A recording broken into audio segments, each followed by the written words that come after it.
புகாரியில் 4032 இலக்கம். உயிரோட்டமான ஒரு வீடு எப்படி இருக்கும்? வீடை கட்டி பூட்டிட்டு போறது இல்லையே, வாழ போறது. வாழ்ற வீட்டுல எப்படியான வாழ்க்கை முறை இருக்கும்? இன்றைக்கு ஒரு முஸ்லிமுடைய வீடு எப்படி இருக்குது? மகரிப் நேரத்துக்கு போனீங்கன்னா நாடகம் கேட்கும், இஷா நேரத்துக்கு போனீங்கன்னா செகண்ட் நாடகம் கேட்கும், அப்படித்தானே? சீரியல் கேட்கும்.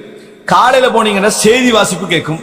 10 மணிக்கு போனீங்க, அப்பயே நாடகம் போகுதுன்னு நினைக்கிறேன். காலையில என்ன செய்ய, காலையில ஒரு நாடகம் போகும். லஞ்சுக்கு போற போனீங்கன்னா ஏதாவது ஒரு படம் அதை என்ன செய்ய போயிட்டு இருக்கு. இதான் ஒரு இன்றைக்குள்ள முஸ்லிமுடைய வீடு. ஆனா அன்றைக்கு மகரிப்புக்கு போனீங்கன்னா குர்ஆன் ஓதுறதை கேட்கும், சுபஹ் போனீங்கன்னா என்ன செய்யும், குர்ஆன் ஓதுறதை கேட்கும். உண்மையா இல்லையா? இன்றைக்கு அந்த மாதிரி இருக்குதா? இல்லாத ஒரு காலத்துல நம்ம என்ன செய்கிறோம், வாழ்ந்து கொண்டிருக்கிறோம். எங்களது கிபிலாக்களாக இன்றைக்கு தொலைக்காட்சிகள் என்ன செய்கின்றன, மாறி இருப்பதை நாங்கள் பார்க்கிறோம். கிபிலான்னு என்ன? ஒரு மனிதன் தொடர்ந்து ஒன்றை முன்னோக்கி இருக்கிறான்னு அது என்ன கிபிலா, விளங்கிட்டா? பெரும்பாலும் வீட்டுல ஒண்ணு முன்னோக்கி நம்ம அமர வேண்டாம். எது? தொழுகை விட கிபிலா எது? இதுதான், விளங்கிட்டா? இன்றைக்கு மோசமாக அமர்ந்து கொண்டிருக்கக்கூடிய இடமாக அது மாறி இருப்பதை நாங்கள் பார்க்கிறோம். அன்புள்ள சகோதரர், ரசூலுல்லாஹ் சொல்றாங்க, புகார்ல வரக்கூடிய செய்தி, இப்னு உமர் ரலியல்லாஹு அன்ஹு அறிவிக்கிறார்கள், இஜ்அலு ஃபீ புயூதிக்கும் மின் ஸலாத்திக்கும் வலா தத்தகிதுஹா குபூரா. உங்களது வீடுகளிலும் தொழுது கொள்ளுங்கள், அதை கபராக ஆக்க வேண்டாம். அதை ஜனாசா மையவாடியாக என்ன செய்ய வேண்டாம், ஆக்க வேண்டாம். ஏன் ஜனாசா மையவாடியில தொழக்கூடாது? அப்ப வீட்டுல நீங்க தொழாம இருந்தீங்கன்னா நீங்க கபராக என்ன செய்றீங்க, அதை ஆக்குறீங்க. தொழுது கொள்ளுங்கள். இன்னொரு இடத்துல ரசூலுல்லாஹ் சொன்னாங்க, அஃதலு ஸலாத்தில் மர்இ ஃபீ, அதாவது ஒரு மனிதனுடைய தொழுகையில மிக சிறந்தது அவன் தொழுகிற வீட்டுல தொழுகிற தொழுகை, இல்லல் மக்தூபா, கடமையான தொழுகை தவிர. ஃபர்லான தொழுகை தவிர ரூம்ல தொழுங்க. அதே போல என்ன செய்யுங்க, வீட்டுல தொழுங்க. அது உங்களுக்கு என்ன செய்யும், வீட்டுல ஒரு உயிரோட்டத்தை உண்டாக்கும் என்ற அடிப்படையில் ரசூல் ஸல்லல்லாஹு அலைஹி வஸல்லம் இதை சொல்கிறார்கள். சஹீஹ் முஸ்லிம்ல 1860 இலக்கம். அப்போ ஒரு முஃமினுடைய வீடு, அந்த இடத்துல தொழுகை என்ன செய்யணும், அந்த வீட்டுல நடக்க வேண்டும். அடுத்தது அபூ ஹுரைரா ரலியல்லாஹு அறிவிக்கிறார்கள், லா தஜஅலு புயூதக்கும் மகாபிர், உங்கள் வீடுகளை நீங்கள் கபர்களாக ஆக்கிக் கொள்ள வேண்டாம். இன்ன ஷைத்தான யன்ஃபிரு மினல் பைத்தில்லதி துக்ரஉ ஃபீஹி சூரத்துல் பக்ரா, சூரத்துல் பக்ரா ஓதுகின்ற வீட்டிலிருந்து ஷைத்தான் ஓடுகிறான். ஷைத்தான் வெறுண்டு ஓடுகிறான். அப்படின்னா கபர்களில் ஓதக்கூடாது, கபர்களில் ஓதக்கூடாது. ஏன் ரசூலுல்லாஹ் என்ன சொல்றாங்க, லா தஜஅலு புயூதக்கும் மகாபிர், உங்கள் வீடுகளை கபிரிஸ்தானங்களாக ஆக்க வேண்டாம். குர்ஆன் ஓதுங்க, குர்ஆனை என்ன செய்யுங்க, ஓதுங்க. சூரத்துல் பக்ரா ஓதினால் ஷைத்தான் இருக்க மாட்டான். சூரத்துல் பக்ரா ஓதினாண்டா என்ன, கெசட்டை போட்டு வைக்கிறது இல்ல, சீடியை போட்டு வைக்கிறது. பக்ரா டெய்லி பக்ரா சூரத் முழு குர்ஆனே உங்களுக்கு ஓதலாம். அப்படி வச்சீங்கன்னா 1 மணி விட்டீங்கன்னா 24 மணி நேரத்துக்கு ஓதி முடிச்சிடலாம். வணங்கிட்டா? அதல்ல நம்ம ஓதுறது, முழு சூரத்தை ஒரே நேரத்தில் ஓதுன்னு அர்த்தம். ஒரு நாள்ல சூரத்துல் பக்ரா ஓதுறது, உங்களுக்கு இன்னைக்கு 4 பக்கம் ஏழுமா ஓதுங்க, நாளைக்கு 4 பக்கம் ஏழுமா ஓதுங்க, இப்படி ஓதுறது. நிறைய பேர் என்ன நினைக்கிறாங்க, ஒரு நாள் என்ன செஞ்சிடணும், முழு பக்ரா ஓதி முடிச்சிடணும். அப்படி அல்ல.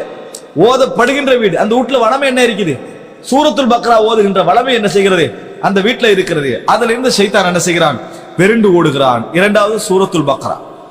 மூன்றாவது பாருங்க, ரசூல் ஸல்லல்லாஹு அலைஹி சொல்றாங்க, அதாவது அபூ மூஸா அஷ்அரிங்கிறாங்களே, அந்த கோத்திரம், அவரோட கோத்திரம் என்ன, அஷ்அரியுங்கள். அந்த கோத்திரத்தை ரசூலுல்லாஹ் பாராட்டுறாங்க. எனக்கு பகல்ல இது, அது இரவுல இது யாரோட வீடு என்று தெரியாட்டி, பகல்ல எனக்கு தெரியும். மக்கள் எல்லாம் போய் ஒரு ஒரு இடத்துல இருக்கிறாங்கன்னு வைங்களேன், ஒரு இடத்துல கூடி இருக்கிறாங்க, ஒரு யுத்த காலத்துல எங்கேயோ. அப்ப இங்க எல்லாருலையும் பகல்ல யார் யார வீடுன்னு எனக்கு தெரியும். இரவுல எனக்கு எப்படி விளங்கிக்கொள்ள இந்த அடையாளம் என்று சொல்லி, நான் அபூ மூஸா அஷ்அரியுடைய கோத்திரம் எங்க இருக்கிறாங்கன்னு எனக்கு தெரியும். எப்படி தெரியுமா? அவர்கள் இரவில் குர்ஆன் ஓதுவார்கள் அப்படின்னு ரசூலுல்லாஹி ஸல்லல்லாஹு அலைஹி வஸல்லம் சொன்னார்கள். சஹீஹ் முஸ்லிமில் வரக்கூடிய செய்தி. அவர்கள் இரவிலே குர்ஆன் ஓதக்கூடிய ஓசையை கேட்டு அவர்களுடைய வீடு இங்கே என்பது எனக்கு என்னது தெரியும் என்றாங்க. அப்படின்னா என்ன, வீட்டில் குர்ஆன் இரவில் ஓதுவது சுன்னா. ரசூலுல்லாஹி ஸல்லல்லாஹு அலைஹி வஸல்லம் பாராட்டிய ஒரு சுன்னா. அத மக்களுக்கு மத்தவங்களுக்கு சொல்றாங்க, நீங்க செய்யுங்கன்னு ஆர்வம் ஊட்டுகின்ற வகையில் ரசூலுல்லாஹி ஸல்லல்லாஹு அலைஹி வஸல்லம் சொல்கிறார்கள், மன் நஸிய ஹிஸ்பஹு மினல் குர்ஆனி ஃபில் லைல் ஃபல்யக்ராஹு ஃபின் நஹார். ரசூலுல்லாஹ் சொல்றாங்க, இரவிலே நீங்கள் வளமையாக ஓதி வரக்கூடிய குர்ஆனை மறந்தால் பகல்ல ஓதுங்கன்னாங்க ரசூலுல்லாஹ். ஹிஸ்ப் தனக்கு கொண்டு ஒரு பகுதி வச்சு ஓதிக்கன்னு வாங்க இரவுல, அது மறந்துட்டீங்கன்னா விடாதீங்க, பகல்ல ஓதுங்க நாங்க ரசூலுல்லாஹி ஸல்லல்லாஹு அலைஹி வஸல்லம். இருக்குதா நம்மட்ட அந்த வளமை இருக்குதான்னு கேட்கிறேன். அப்ப மக்ரிபுக்கு பின்னாலோ இஷாவுக்கு பின்னாலோ இரவிலையோ குழந்தைகளோடு இருக்கக்கூடிய ஓதுற வளமை எப்போ வரும்? நீ ஓது நீ ஓது நீ ஓதுன்ட்டு நீ ரிமோட்ல இருந்தீங்கன்னா, ரிமோட் டிவியையும் கண்ட்ரோல் படுத்து, அவனையும் கண்ட்ரோல் படுத்து, விளங்கிட்டானே? புரிஞ்சுக்கங்க. 11 சேனல் இருந்தா 12வது சேனல் அவன் விளங்கிக்கங்க. இதுல நீங்க அவனைங்களை எடுத்துடுறீங்க. இந்த மாதிரியான மோசமான பண்பாடுகளை நம்ம முன்மாதிரியாக இருக்கணும். அவங்க நல்லா வரணும்டா. மோசமான பண்பாடுகள் நம்ம முதலாவது தவிர்க்கணும். எனவே அன்புள்ள சகோதரர்களே, இப்ப என்ன, ஒன்று டிவி இல்லாட்டி நாளைக்கு குர்ஆன் முதல்ல ஹோம்ஒர்க் முடி அப்படின்னு ஹோம்ஒர்க் போட்டுறது, விளங்கிட்டா? முதல்ல ஹோம்ஒர்க் முடி, முதல்ல ஹோம்ஒர்க்கை விட்டு இறைவனுடைய வேலையை முடியும். என்ன ஹோம்ஒர்க் இருந்தாலும் சரி, நீ நாளைக்கு அடிபட்டாலும் சரி, படிக்காட்டியும் சரி, முதல்ல குர்ஆன் ஓது பழக்குங்க. ஃபர்ஸ்ட் உனக்கு குர்ஆன் தான். குர்ஆன் ஓதிட்டு தான் உனக்கு எல்லாமே. அப்படியே அவனோட மனசுல என்ன செய்ய, உலகத்துல நீங்க எத்தனை புத்தகங்களை கொண்டு அவனுக்கு கல்வியை கொடுத்தாலும் அவனோட வாழ்க்கையில நிம்மதி, ஒளி, வழிகாட்டல் எல்லாம் கிடைக்க போறது அல்லாஹ்வுடைய புத்தகத்தை கொண்டு மட்டும்தான். அதனால முதலாவது குர்ஆன் ஓத வைங்க. அதை செகண்டா பிள்ளைகளுக்கு காட்ட வேண்டாம். ஆனா நாடுகள் அப்படித்தான் காட்டி விட்டீங்க. நாடுகள்ல அப்படித்தான் காட்டி விட்டிக்கிறோம். ஸ்கூலுக்கு போற நேரத்தில் யூனிஃபார்ம் செக் பண்றோம், சாப்பாடு பாக்ஸ் செக் பண்றோம், எல்லாம் செக் பண்ணி அதை பார்த்து மறுபடியும் போய் அவன் திருப்பி கொஞ்சம் சேட்டை இன்னும் கொஞ்சம் அமைக்க மறுபடியும் திருப்பி அனுப்புறது எல்லாம் செஞ்சிடறோம். அவன் எல்லாம் அவனுக்கு எல்லாமே முடியும் அப்படி எல்லாம். அவன் வருவான் ஸ்கூலை விட்டு பேக்கெல்லாம் போட்டுன்னு மதரசாக்க போற மாதிரி அவன் போயிடுவான். இப்படிடா போனாவே தெரியாது. அவனோட ஷர்ட் ஒரு சைடுக்கு இருக்கு, தொப்பி ஒரு சைடுக்கு இருக்கு. அந்த குர்ஆனுடைய தாலீம் குர்ஆனை எடுத்து பார்த்தீங்கன்னு சொன்னா அது ஒரு கோலத்துல இருக்கு. சரியா? இந்த நிலைமையில குர்ஆனுக்கு நம்ம கொடுக்க அவனுக்கு காட்டுறான், இது முக்கியம் இல்லை அதான் முக்கியம் அப்படின்னு. ஆனா கேட்டா மட்டும் நாங்க ரெண்டுக்கு அனுப்புறோமா இல்லையா? நீ ரெண்டுக்கு அனுப்புற, எப்படி அனுப்புற? ரெண்டுக்கு நீ எப்படி அனுப்புற? அல்லாஹ்வுடைய வேதத்தை படிக்க போகிறாய்ன்னு அனுப்புறாயா, வேற மாதிரி அனுப்புற? இன்றைக்கு அல்ஹம்துலில்லாஹ் ஆரம்ப காலங்களை விட நல்ல மாற்றங்கள் என்ன செய்கின்றன, இருக்கின்றன. எல்லா விஷயத்திலும் ஒரு தர்த்தீப் கொண்டு வந்திருக்கிறாங்க, படிப்பிக்கிறாங்க, சிறந்த முறைமைகளை கையாளுகிறார்கள். அது இன்னும் டெவலப் ஆகணும். அது இன்னும் என்ன செய்யணும், டெவலப் ஆக வேண்டும். அன்புள்ள சகோதரர்களே, அது ஒரு தனிக்கலை குர்ஆன் ஓதி கொடுப்பதோடு குர்ஆன் சம்பந்தப்பட்ட எல்லா விஷயங்களும் என்ன செய்யணும், படிக்கப்பட வேண்டும். அதே நேரத்தில் குர்ஆன் மதரசால படிப்பிக்கிற நேரத்துல முதலாவது குர்ஆனுக்கு பிரதானம் கொடுக்க வேண்டும்.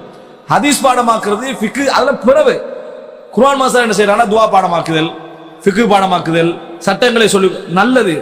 ஆனா குர்ஆன் மதரசா முதல் அம்சம் என்ன? குர்ஆன் அல்லாஹ்வுடைய வேதத்தை அவன் சரியா ஓத தெரியுமான்னு பாருங்க. 40 ஹதீஸை மனனம் விட்டான்னு சந்தோஷம் அடைகிறது இல்ல, குர்ஆன் ஓத தெரியுமான்னு என்ன செய்ய பாருங்க. ஏன் அந்த இடத்துல இதை சொல்ல வேண்டி வந்தேன், இந்த நிலைமைக்கு என்ன செய்கிறார்கள் ஆக்கி இருக்கிறார். ஆனா ரசூலுல்லாஹ் சொன்னாங்க, அவர்கள் இரவில் குர்ஆன் ஓதுதலை வைத்து அவர்களுடைய வீடுகள் எனக்கு தெரியும் என்றார் ரசூலுல்லாஹ் ஸல்லல்லாஹு அலைஹி வஸல்லம். குர்ஆனை வைத்து இவருடைய வீடு என்று ரசூலுல்லாஹ்வுக்கு தெரிகிறது என்றால், அப்படி வீடாக நம்முடைய வீடு இருந்தால் எவ்வளவு அழகா இருக்கும். நீங்க இருக்கக்கூடிய வீட்டில் குர்ஆன் ஓத சத்தம் கேட்கும்டா, நீங்கள் அந்த சூழல் உள்ள மக்களிடத்தில் உங்கள்கிட்ட ஒரு கண்ணியத்தையே உணர்வீர்கள். அந்த வீட்டுடைய வளமையான இதுல குர்ஆன் ஓதல் இருந்தால். அன்புள்ள சகோதரர்களே, ரசூலுல்லாஹி ஸல்லல்லாஹு அலைஹி வஸல்லம் அவர்கள் சொன்ன இன்னொரு விஷயம்தான், அதாவது புகாரியிலே 3322 இலக்கம் வீட்டொழுக்கத்தோடு சம்பந்தப்பட்டது. அபூ தல்ஹா ரலியல்லாஹு அன்ஹு அவர்கள் அறிவிக்கிறார்கள், லா ததுகுலுல் மலாயிகத்து பைத்தன் ஃபீஹி கல்புன் வலா சூரா. உருவமோ நாயோ உள்ள வீடுகளுக்குள் மலக்குமார்கள் நுழைய மாட்டார்கள். உருவமோ நாயோ உள்ள வீடுகளுக்குள் மலக்குமார்கள் நுழைய மாட்டார்கள். நம்ம போட்டோ எடுத்து கேப்சர் பண்ணி அதை ஃப்ரேம் பண்ணி வைக்கிற நிலைமையில முஸ்லிம்கள் இல்லை, அல்ஹம்துலில்லாஹ். ஆனா அது இல்லாட்டியும் சூக்கேஸ்ல வச்சு அந்த கபட்ல வச்சிருப்பாங்க, அதெல்லாம் கண்ணாடி கபட்ல வச்சிருப்பாங்க, ஒரு மூலையில வச்சிருப்பாங்க. இவர் பட்டம் பெற்றாரே, ஒரு ஒன்றுக்கும் பிரயோசனம் இல்லாம இருக்கு விளங்கிட்டா, அதை என்ன செஞ்சிருப்பாங்க, ஒரு சைட்ல வைத்திருப்பார்கள். அவனுக்கு உலக வாழ்க்கையிலேயே அது 10 ரியால சம்பாரிச்சு கொடுத்திருக்காது, மறுமையிலே ஒன்றும் கிடைச்சிக்காது. இதை மட்டும் கொடுத்தீங்க, என்னது எடுத்தேன் அவர் சர்டிபிகேட்டா சொல்லித்தான் தெரியும். ஒரு யோசிச்சு பாருங்க, நல்லா இருக்கின்றது விளங்கிட்டா. உனக்கு உலகத்துல ஒரு 10 ரியால் அது கூட்டி இருந்தா அது சிறந்தது விளங்கிட்டா. மறுமையில உனக்கு ஒரு நன்மையை தந்திருந்தா அது சிறந்தது. சும்மா வச்சு என்ன செய்யணும் கேட்கணும், சூக்கேஸ்ல வச்சு